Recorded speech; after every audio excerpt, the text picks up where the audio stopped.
Dans un monde post-apocalyptique, garder une part d'humanité est particulièrement difficile. À Paris, des survivants membres d'une unité d'élite utilisent d'anciens systèmes de diffusion TV pour communiquer avec d'autres groupes de rescapés. Voici leur histoire.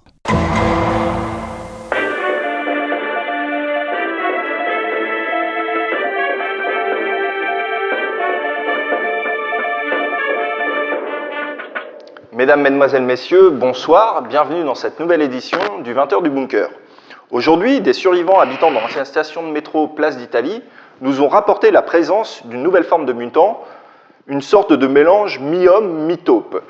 Mais une légende parle de ce genre de mutant bien avant l'apocalypse. En effet, dans les années 80 était diffusée une série télévisée qui s'appelait Manimal, et qui racontait les aventures d'un professeur d'université qui aidait la police à résoudre des crimes grâce à des pouvoirs surnaturels.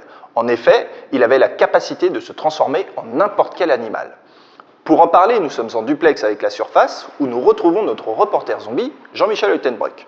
Jean-Michel, bonjour. Vous qui avez vécu à l'époque de la diffusion de Manimal, pensez-vous qu'il puisse s'agir de la même espèce qui erre dans les métros de Paris ? Non. Manimal être série totalement débile et irréaliste.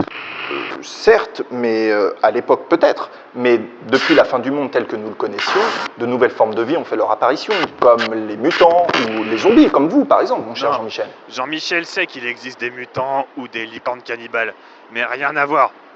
Manimal être débile et pas réaliste, car c'est n'importe quoi. Quand Manimal se transformait, caméra faire gros plan sur main, et main se transforme en cerf. Ça, pas logique. Je ne vous suis pas, Jean-Michel. Si être logique, quand homme se transformait en oiseau, main se transformait en aile, pas en cerf. Sinon, c'est comme si faucon se mettre à battre des pieds pour voler. Très bien, merci Jean-Michel. On enchaîne avec le sujet cuisine où un survivant viendra nous apprendre à cuisiner un repas de Noël pour 4 avec une boîte de tic-tac et un rat. Il suffit.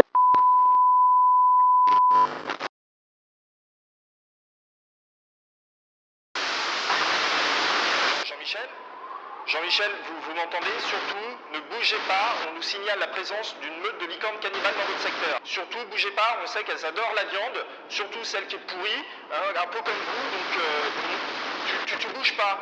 Non, reste là, reste... Oui, Jean-Michel, t'es pas de con, mais t'es teubé ou quoi? Reste là, je te dis. Allez, chercher.